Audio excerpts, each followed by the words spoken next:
Let's see, we've got a couple of questions here. Dr. Kathy, you're up next. All right.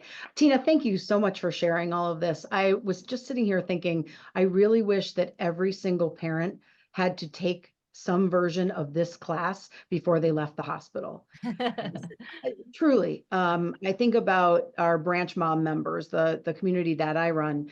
We have a divorced moms group, and it's such a wonderful supportive space, but it also there's lots of stories that are shared that are very sad, and we see kind of story after story of one parent being that emotional attachment and that other parent really doing some damage Yeah. and causing an issue where they are not secure. They don't have that secure attachment. Sometimes that moves towards a situation where only one parent is parenting that maybe preteen or teenager Right. after years of having kind of this conflict.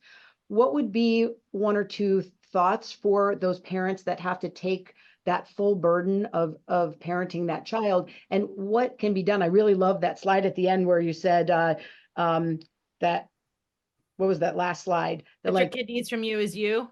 yeah, and that the past isn't the Oh, future. history is not destiny. There Yeah. we go. I could not remember what that was. Yeah. Any suggestions for those parents that are taking that full parenting time on?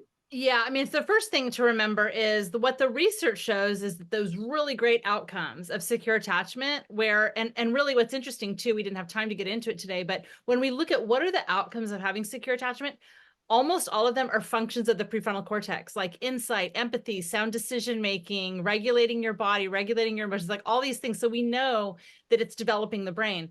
But the research says it's just one person. So if you are co-parenting with someone or who is not providing secure attachment and you're really concerned about that, or maybe you're not co-parenting with anyone and you're doing it totally solo, know that you are really providing, what your kid needs. And so that's okay. The other thing though, is we can only provide what we have. And so it's super important that we are showing up for ourselves. Like, do we feel safe? Do we feel seen by somebody? Do we feel soothed by somebody? Are we secure in knowing people show up for us?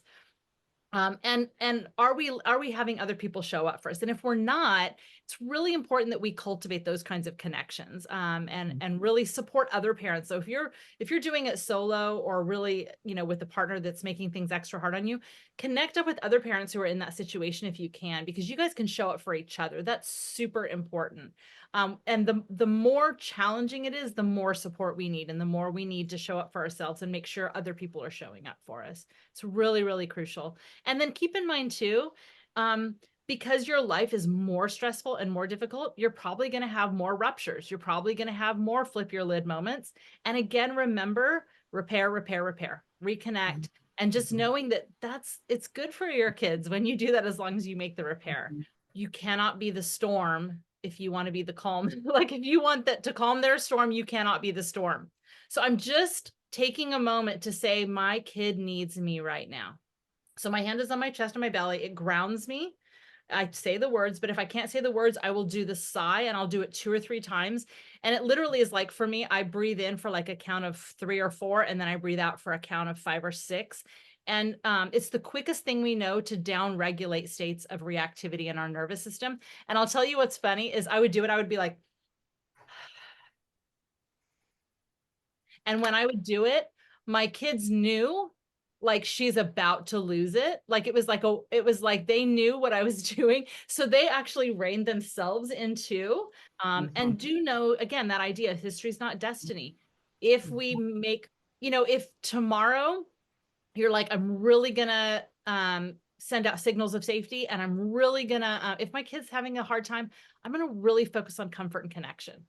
And the more we practice all of these things, the more it becomes automatic for us, that our brains get wired to. And I would encourage you to, obviously this is going to be recorded and played again tonight, share it with someone. I've been on a ton of podcasts, including an upcoming Glenn Bard speaker. Eliza Pressman has a podcast called Raising Good Humans.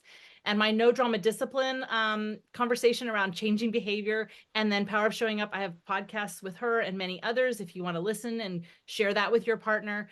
And then there's a refrigerator sheet on this book, The Power of Showing Up, that I've been talking about today. If you just go to my website, tinabryson.com, it's free and available to you. So even if you don't have time to read a book, which most of us don't as we're parenting, get the refrigerator sheet out. It lists the 4 S's and how to do it. Print it out 4 or 5 copies and leave them around. Cut just safe out and print that around and put them in some places. Look at it 4 or 5 times a day and just work on one at a time. Yep. Yep. Beautiful. Right. Thank you. Sherilyn, you're up. Thank you, Tina. Thanks again. I am with the nonprofit in our Glen Bard, Greater DuPage area, Kids Matter. So we have a mission to build resiliency in kids, and so this is a perfect message for the families that and students that we support as well. So great information. Thank you. Can you just what you said at the very, very beginning, that the survive moments become the thrive moments. Can you just comment a little bit more on that? And then the second piece to that question was something also at the very beginning, where you make yourself available to your child always. What if you see it, but your child doesn't see it? What if you see that there's dysregulation there and there's that distress there? How do you approach that?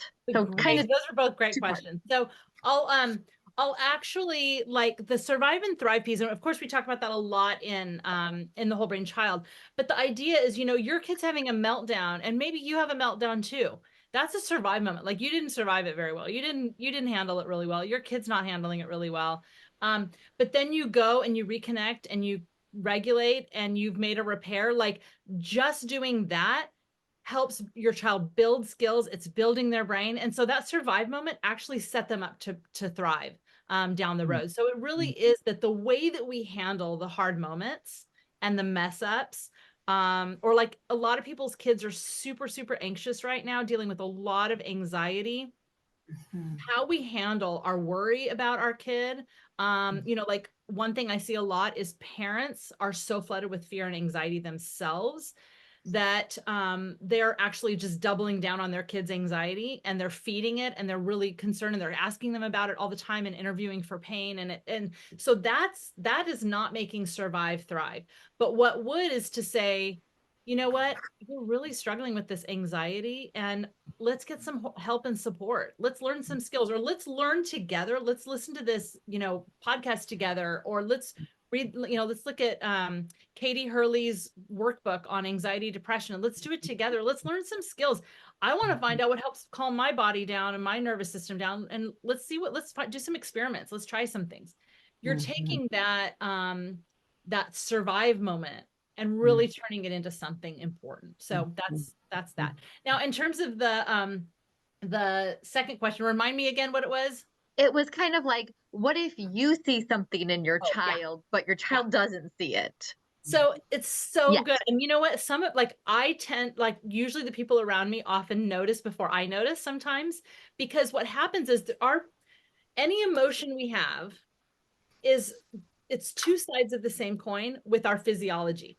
So sometimes before I'm even aware that I'm stressed or anxious, like, my shoulders will already be tight, my muscles will already be tight, I'm clenching my jaw, I maybe have a little headache, and oftentimes that's going on well before our body knows, before it ever gets up to our prefrontal cortex, where we are consciously aware of what we're feeling.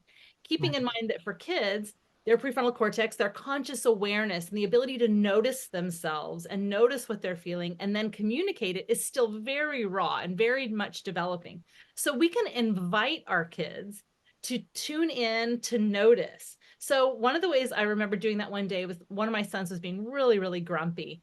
And I said, hey, sometimes when we feel grumpy, or we feel kind of angry and irritable, it's because we need something that we haven't figured out what we need yet. And so you can be really curious about how you're feeling. Just go take a minute, close your eyes, 2 minutes. I'm going to set a timer and just kind of listen to your body, listen to your brain, and just see, is there something you need right now? Because sometimes feelings tell us there's something we need.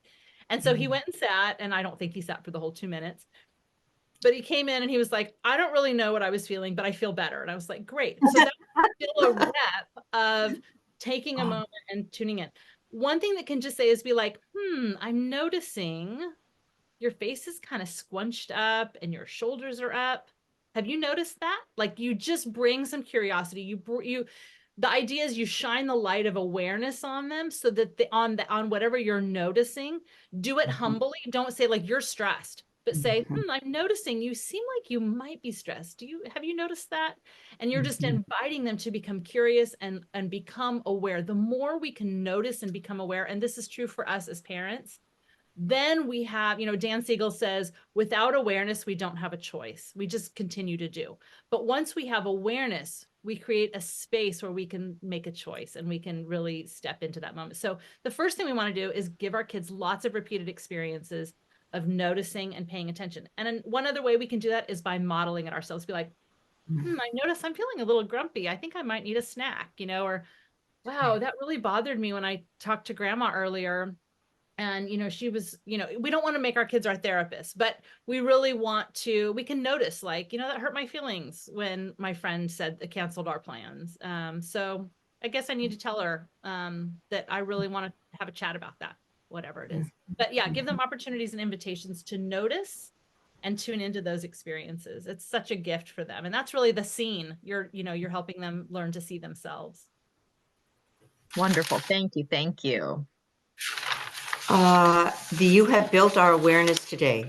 Safe, soothed, and secure. That's how I feel right now. Tina, it's just an honor to host you. Thank you so much. Thank you, Look forward to everyone. more.